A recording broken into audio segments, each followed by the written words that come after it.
এখানে টাইগার বাদে সবকিছু আছে, বাঘ বাদে। আমি কিন্তু বলছি লেপার্ড আছে। মোটামুটি আমরা আবার বেরোবো। এই একজন রেডি হচ্ছে।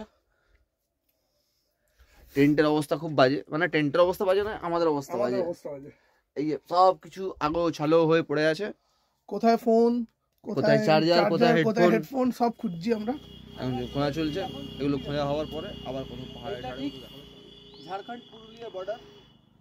আর এটা একটা কোনো একটা ফরেস্ট হবে।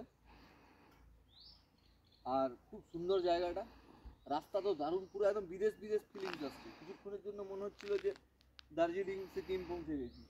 বেশ ইনক্লাইন ডিক্লাইন আছে, কিন্তু কোনো অসুবিধা হচ্ছে না। আমাদের ঘোড়া আমাদেরকে ঠিকঠাক বয়ে বয়ে নিয়ে যাচ্ছে। আর জঙ্গলটা খুব সুন্দর, খুব সুন্দর। আমরা যতক্ষণ ক্যাম্পে ছিলাম আমরা জিজ্ঞেস করেছিলাম এখানে টাইগার বাদে সব কিছু আছে, বাঘ বাদে। আমি কিন্তু বলছি লেপার্ড আছে এখানে, হাতি আছে, ভালু আছে, হরিণ আছে, খরগোশ আছে, ঠিক আছে। আর একটা জন্তু আছে, গিয়ে দেখুন, এও আছে। অ্যাড্রেসটা দেখিয়ে দিই। এটা হলো টং ক্যাম্পের ট্রি হাউস। টং ক্যাম্প মানে শঙ্কুবি গ্রামের টং ক্যাম্প, যেখানে আমরা থেকেছিলাম। ট্রি হাউসটা রাত্রে দেখতে অনেক ভয়ঙ্কর লাগছিল, ওই জন্য আমরা রাত্রেবেলায় টেন্টে ফিরে আসি, কারণ এটা দেখতে সত্যিই অনেক ভয়ঙ্কর লাগছিল। আর আমার সাথে যে ছিল সে অনেকটাই ভারী ছিল, ওই জন্য আমরা থাকিনি। আর এইখানে এমনি লাইট জ্বলছিল, নিপছিল, একটা ভৌতিক পরিবেশ হয়ে দাঁড়িয়েছিল।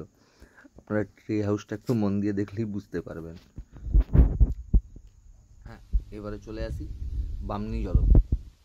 বামনি জলপ্রপাতটা অনেকের চেনা নয় এটা, কিন্তু খুবই সুন্দর। বিদেশ যেতে হবে না তো সুন্দর জলপ্রপাত দেখতে গেলে, আমাদের পশ্চিমবাংলাতেই আছে, একদম হাতের সামনে। একবার পারলে গিয়ে ঘুরে আসবেন। খুব বেশি এডিট টেডিট করতে জানি না, এমনি ভিডিও পোস্ট হবে। সাবস্ক্রাইব করতে বলবো না, ভালো লাগলে সাবস্ক্রাইব করে নেবে। আর পুরুলিয়াতে এখন আছি টং ক্যাম্পে, জায়গাটা দারুণ। অনেকগুলো একসাথে ভিডিও মার্চ করে আমি পোস্ট করব। রাত্রেবেলা আমরা বেশ হাঁটাচলা করেছি, খুব সেফ জায়গাটা। মানে এটা অ্যাকচুয়ালি এলিফ্যান্ট করিডোরের মধ্যে পড়ে, তো পুরো ফেন্স দেওয়া আছে চারিদিকে, ওখানে ইলেকট্রিক আছে, তো কোনো অসুবিধা নেই। খাওয়া দাওয়া করতে হবে এখন, তারপরে একটা লম্বা ঘুম, আবার কালকে সকালবেলা অযোধ্যা পাহাড়। এই তো খাবার চলেও এসছে, চলো টাটা। রুটি লাগলে বলবো। খাওয়া দাওয়া পেট পুজো করে নেওয়ার পরে এখানে পুরো একটা বন্য পরিবেশ, পুরো ক্যাম্পের এরিয়াটা ঘুরে দেখছিলাম। দেখলাম এই গাছবাড়িটা, যেটা দেখতে খুব ভয়ঙ্কর লাগছিল রাত্রেবেলায়। সবকিছু মিলিয়ে জায়গাটা সিনেমার সেট মনে হচ্ছিল, ভয় ভয় লাগবে। সব থেকে মজার জিনিস হলো এটা, ঘুরে ঘুরে ঘুরে ঘুরে দেখলাম।